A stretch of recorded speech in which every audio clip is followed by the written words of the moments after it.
Merci. Je tiens au début à remercier les organisateurs de m'avoir invité pour parler de l'appareil respiratoire dans le cadre du long Covid ou du post-Covid, comme le disent certains. Donc, comme vous le savez, là, c'est une pathologie récente. Nous sommes en train de découvrir ce qui se passe avec ce virus-là.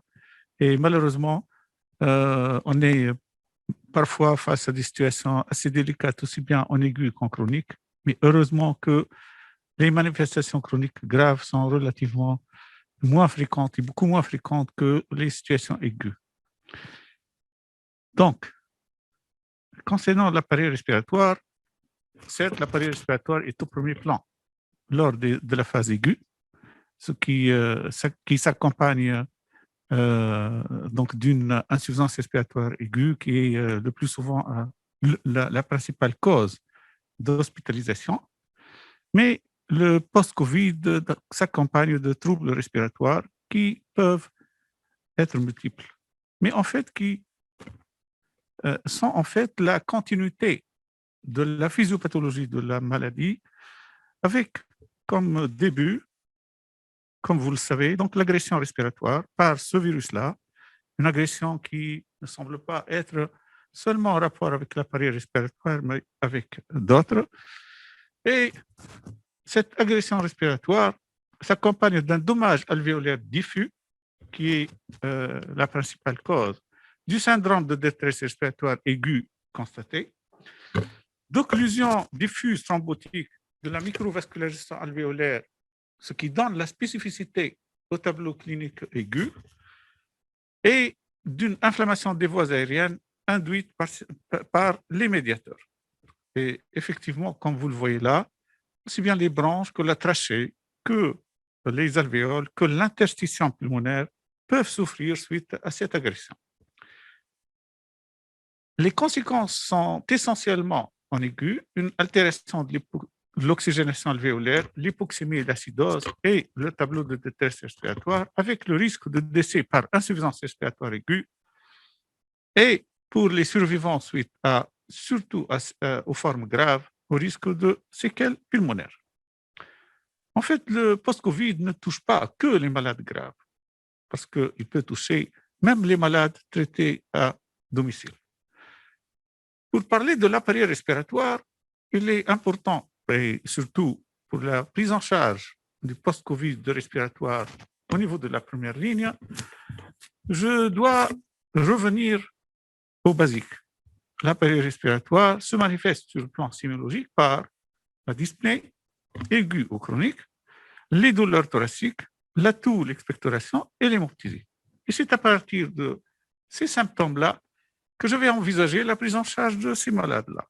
Et effectivement, je vais me baser sur une étude internationale qui a été publiée récemment et qui a permis de suivre durant 6 mois plusieurs milliers de patients. Et les conséquences sont plus que 205 symptômes ont été rapportés. Je m'intéresse à l'appareil respiratoire pour dire que vous voyez que la dyspnée est rapportée de façon variable selon les individus. Certains parlent d'un souffle court, d'autres parlent d'une difficulté respiratoire, malgré, dans ce cas-là, un niveau d'oxygène normal. Et pour la dyspnée, le souffle court, c'est environ, donc, ça a été rapporté dans presque 3/4 des cas. La sensation de difficulté respiratoire, malgré une saturation normale chez 60% des patients, la toux avec expectoration dans environ 30% des cas et l'hémoptysie dans environ 5% des cas. Mais comme cette étude a rapporté les symptômes essentiellement en fonction de l'appareil, elle a aussi rapporté au niveau de l'appareil musculo-squelettique l'existence de douleurs thoraciques. Et effectivement, ces douleurs ont été rapportées sous diverses expressions, à type de oppression thoracique dans 75% des cas, douleurs musculaires qualifiées de musculaires par les malades dans 70% des cas, et voire des spasmes musculaires dans environ 30% des cas, ou des douleurs ou brûlures osseuses dans environ le quart des cas. Donc, les expressions rapportées par les patients et qui reflètent la vérité, reflètent ce qu'ils ressentent parce que c'est une nouvelle maladie. Et je reviens à ce qui a été dit. Il faut toujours croire ce que dit le patient parce que réellement, il y a de nouveaux symptômes, une nouvelle plainte qu'il faut savoir évaluer et prendre convenablement en charge. Je rapporte juste à titre de rappel, parce que ça a été très bien expliqué par professeur Fetna, dans le sens que sur le plan cardiovasculaire, la sensation de douleur thoracique ou de brûlure thoracique a été rapportée dans environ 60% des cas. En fait, je vais maintenant passer aux caractéristiques de ces signes respiratoires, dans le sens que l'évolution dans le temps de ces différents symptômes est variable.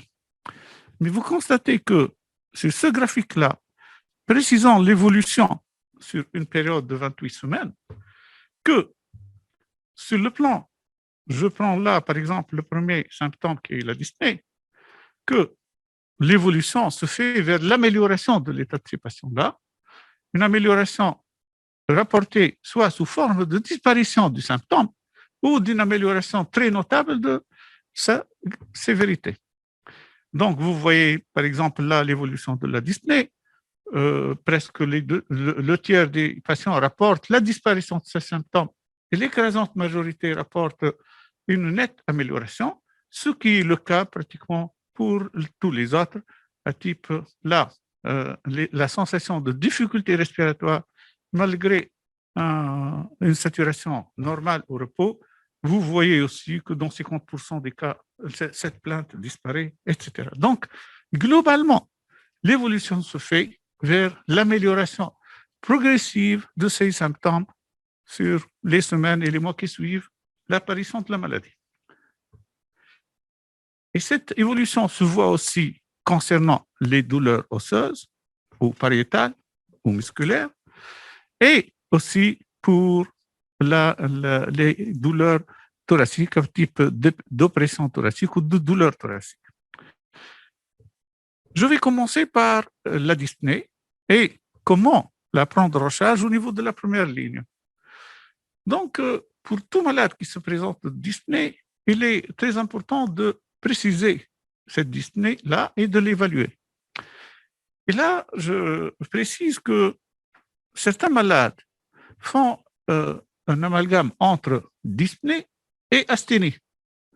Donc, il est très important de préciser auprès des patients l'existence de signes évoquant la dyspnée et non pas l'asthénie avec cette faiblesse-là. Et beaucoup de malades ne font pas la distinction. Et du coup, l'évaluation de la dyspnée au niveau de la première ligne doit se baser sur le fait de préciser le degré de limitation des activités par la dyspnée et la modification dans le temps. J'ai déjà parlé de cette évolution dans le temps, donc la cinétique de la dyspnée, avec le plus souvent une amélioration lente qui se voit, mais cette évaluation de la dyspnée doit aussi, la clinique donc, doit essayer de rechercher les signes qui évoquent un autre diagnostic. C'est-à-dire qu'il faut toujours avoir à l'esprit la possibilité de signes en rapport avec une autre pathologie, telle qu'une maladie thromboembolique, etc. Il est à noter aussi que pour ces malades-là, il faut toujours chercher les petits signes sémiologiques et pousser l'interrogatoire pour pouvoir avancer. Deuxièmement, sur le plan examen au cabinet, la mesure de la saturation transcutanée au repos en utilisant le saturomètre, technique habituelle maintenant bien ancrée dans la pratique de tout clinicien, doit être la règle. Et il faut s'inquiéter lorsque la saturation transcutanée mesurée à l'air ambiant à distance de l'épisode aigu, c'est-à-dire à distance au moins 1 mois, voire 3 mois si on voit, là ça devient beaucoup plus inquiétant. Donc inférieur à 96% chez un adulte sans antécédent respiratoire, il faut l'adresser au spécialiste pour pousser le bilan. Éventuellement, si le malade se plaint de dyspnée, d'effort, il faut essayer de l'authentifier et de la mettre en évidence. Et pour cela, le fait de mesurer la saturation à l'effort suite à un test, il y a plusieurs tests qui peuvent être utilisés. Par exemple, pour nous, spécialistes, le test de marche de 6 minutes est l'examen le plus utilisé. Mais il y a d'autres alternatives à type 2. La marche 40 pas, ou bien le test de levée de chaise de 1 minute. C'est un test où on demande au patient assis sur la chaise de se lever et de s'asseoir plusieurs fois, 5 à 10 fois, et on mesure la saturation avant et après, et du coup, on peut déceler une éventuelle désaturation à l'effort. Mais c'est clair que ce sont là des tests, des petits tests de dépistage, mais le meilleur test, comme je vais le dire ultérieurement, reste le test de marche de 6 minutes. De toute façon, en cas de désaturation inexpliquée, le patient doit être adressé au spécialiste. Le pneumologue, en voyant ce malade-là, il va évaluer la dyspnée, pratiquement la même approche, mais il va évaluer aussi la fonction respiratoire, moyennant l'évaluation des débits volumes mécaniques et l'évaluation des échanges, éventuellement mesure de la diffusion du CO et le test d'exercice, le test de marche de 6 minutes qui permet de montrer la désaturation avec une baisse de plus que 3% de la saturation au décours de l'effort. La gazométrie complète habituellement cette approche. Donc, je disais que, et mes excuses pour ce désagrément, donc la dyspnée au niveau de la première ligne, certes, il faut évaluer la dyspnée différenciée avec l'asthénie, le minimum d'évaluation clinique, mesurer la saturation au repos et à l'effort, s'il y a une plainte concernant l'effort. Le pneumologue va réaliser la même approche en poussant du côté de l'expiration fonctionnelle avec la mécanique ventilatoire, l'évaluation des échanges gazeux pulmonaires. Mais pour les malades les plus graves en cas de désaturation, peuvent se discuter une échographie cardiaque, une scintigraphie, une évaluation de la force des muscles. Il y a beaucoup de malades qui peuvent présenter une fente musculaire suite à l'épisode aigu, éventuellement une épreuve d'effort pour la mesure de la VO2 max, voire l'exploration du sommeil en 4 symptômes, l'examen ORL surtout en catachéotomie et évaluer les composantes de la dyspnée parce que la dyspnée reste multidisciplinaire avec parfois une composante psychique. Je n'ai pas mis le scanner thoracique parce que le scanner thoracique ne doit être refait qu'après 3 mois et que les éventuels signes pouvant être en rapport avec l'atteinte interstitielle ne peuvent pas, à 3 mois, dire que c'est une fibrose pulmonaire séquelaire. Parce que beaucoup de malades s'améliorent avec le temps. Il faut plus de temps. Et donc, ne jamais dire au patient, au niveau de la première ligne, qu'il a une fibrose pulmonaire, parce que le pronostic de la fibrose pulmonaire idiopathique, d'une façon générale, ou la fibrose, en particulier l'idiopathique, mais la fibrose pulmonaire d'une façon générale, c'est un pronostic en l'absence de traitement qui ressemble à celui du cancer. Donc, ne jamais prononcer ce mot avant une bonne exploration et une bonne évaluation par les spécialistes. Je passe maintenant à l'atout et aux expectorations. En effet, l'atout peut être en rapport avec, certes, l'atteinte par enchymatose pulmonaire. Là, la clinique, mais surtout le scanner, a un rôle très important pour porter le diagnostic. Mais il faut éliminer le reflux gastro-œsophagien, qui peut être une cause fréquente de tout. L'origine cardiaque. On peut avoir beaucoup de malades en décomorbidité, des suboapées, l'origine médicamenteuse avec, par exemple, l'inhibiteur de l'enzyme de conversion, une origine ORL, ou même l'atout psychogène. Et dans ce contexte-là, il faut l'évoquer. Mais la majorité des malades présentent une hyperréactivité viro-induite qui peut durer quelques semaines et qui disparaît généralement en moins de 8 semaines. Et cette hyperactivité viro-induite est en rapport avec l'atteinte de l'épithélium branchique et trachéal en rapport avec la destruction par le virus. Et ces semaines-là sont nécessaires pour la régénération de l'épithélium.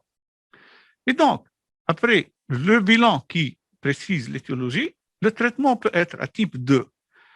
En dehors du traitement spécifique, si une étiologie particulière est déterminée, la prescription d'antitussifs ou de bêta-2 mimétiques inhalés ou de corticoïdes inhalés et exceptionnellement de corticothérapie par voie générale, donc systémique, pour les malades les plus gênés. Et ça peut passer le cap de cette gêne importante par une toux parfois réellement gênant beaucoup de patients pour même lors de la parole. Donc toux, lorsqu'on dit toux, on dit toux expectoration. La toux est le plus souvent sèche. Et du coup, l'expectoration peut se voir. Et là, il faut évoquer l'infection respiratoire, l'origine ORL, sinusite, pharyngite, ou bien le reflux gastro-œsophagien, qui peuvent être à l'origine de cette expectoration. Et là, les malades rapportent l'expectoration. Il faut bien distinguer ça parce que, comme je vous ai dit, certains malades font l'amalgame avec certains symptômes. Le jetage postérieur peut être tout simplement extériorisé par la toux et il est plutôt d'origine ORL. Donc, il faut bien mener l'interrogatoire pour avoir une bonne orientation étiologique. L'hémoptysie, elle est rare, environ 5% des cas, souvent peu abondante, mais elle peut révéler des étiologies graves. Et dans ce cadre-là, la hantise, c'est l'embolie pulmonaire. Et là, donc, il faut pousser les examens dans ce sens-là.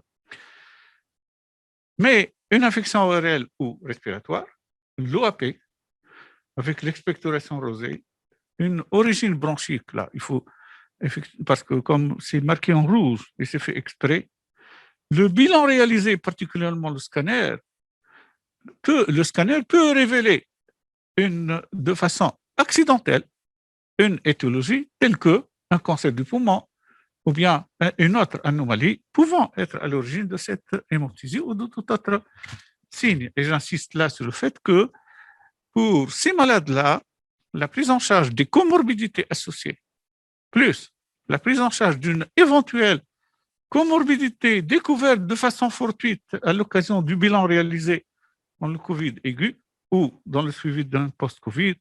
Donc, tous ces éléments-là doivent être bien pris en charge par le clinicien. En parlant d'hémoptysie, le bilan ne peut dépendre que de la clinique et de l'orientation émanant des principaux examens réalisés au début. Donc, au scanner, angioscanner, etc. J'arrive maintenant aux douleurs thoraciques, qui a été bien expliqué par le Dr Fetna Triki. Je vais insister donc sur certains points à type.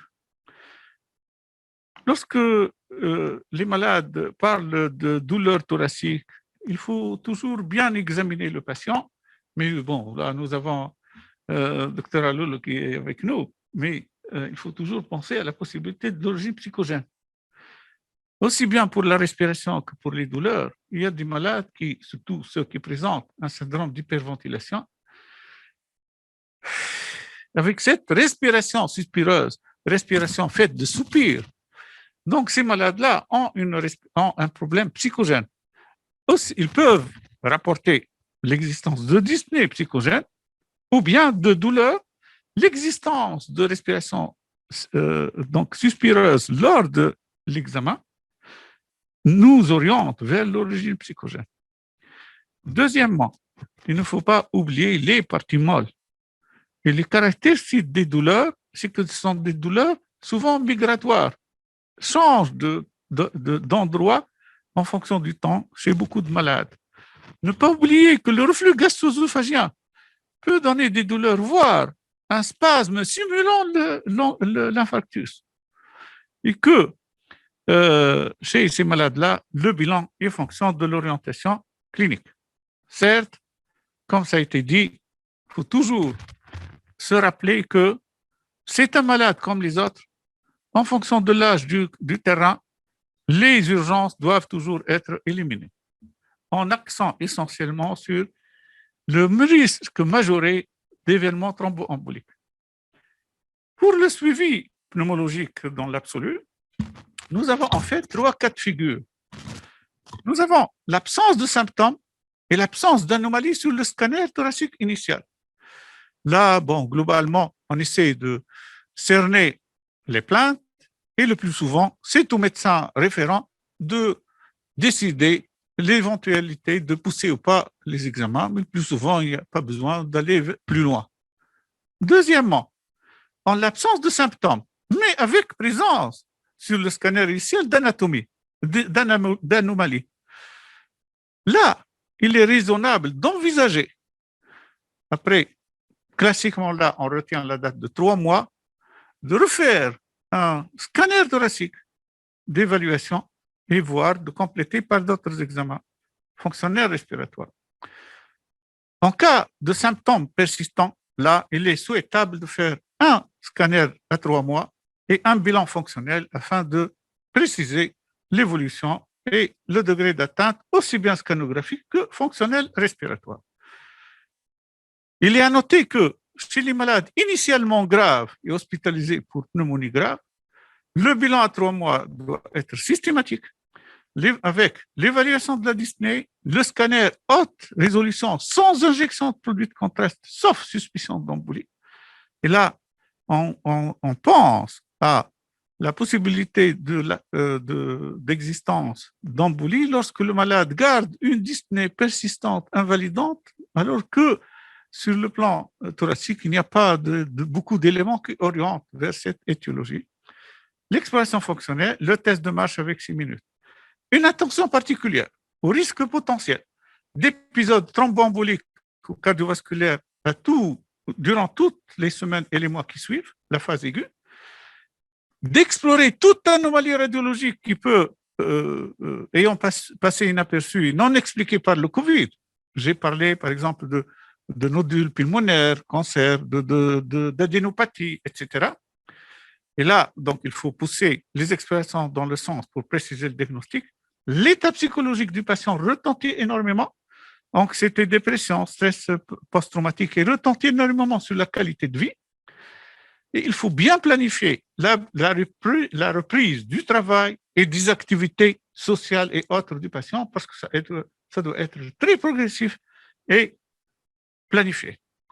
Que la réhabilitation multidisciplinaire a un rôle majeur dans le sens que il y a un reconditionnement musculaire et psychologique, il y a une dénutrition à corriger chez beaucoup de patients. La consultation est nécessaire, comme je vous ai dit, pour ces malades graves et les malades qui posent un problème. Et ne pas oublier le suivi orthophoniste en cas de trouble de la déglutition ou de problème ORL post-intubation. Je conclus en disant que c'est un vrai problème de santé publique. Et à titre d'exemple, la 4e vague, pour certains disent, et je me permets de le dire en la présence du psychiatre, que la 4e vague sera psychiatrique. L'approche multidisciplinaire est indispensable, qu'il faut tenir compte des dires du patient. Le client est roi, là, le patient est roi, ce qu'il dit est vrai. Et il faut réellement réaliser le bilan nécessaire pour éliminer les urgences et pour réconforter ces patients qui passent par une période difficile, une période où la vie était en jeu et menacée, et que les circonstances sont très particulières, malades graves, isolés, déconnectés de leur entourage et subissant une épreuve dure, ce qui nous pousse à favoriser la prévention et dans ce contexte-là, la vaccination Donc, j'insiste énormément sur la nécessité d'encourager les gens d'aller vers la vaccination parce que c'est la seule actuellement qui permet de prévenir les formes graves et les décès.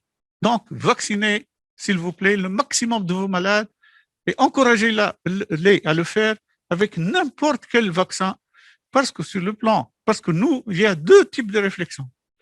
La réflexion individuelle et la réflexion collective. Nous sommes maintenant dans une situation où il faut aller vers la réflexion collective pour pouvoir juguler et passer ce cap très difficile.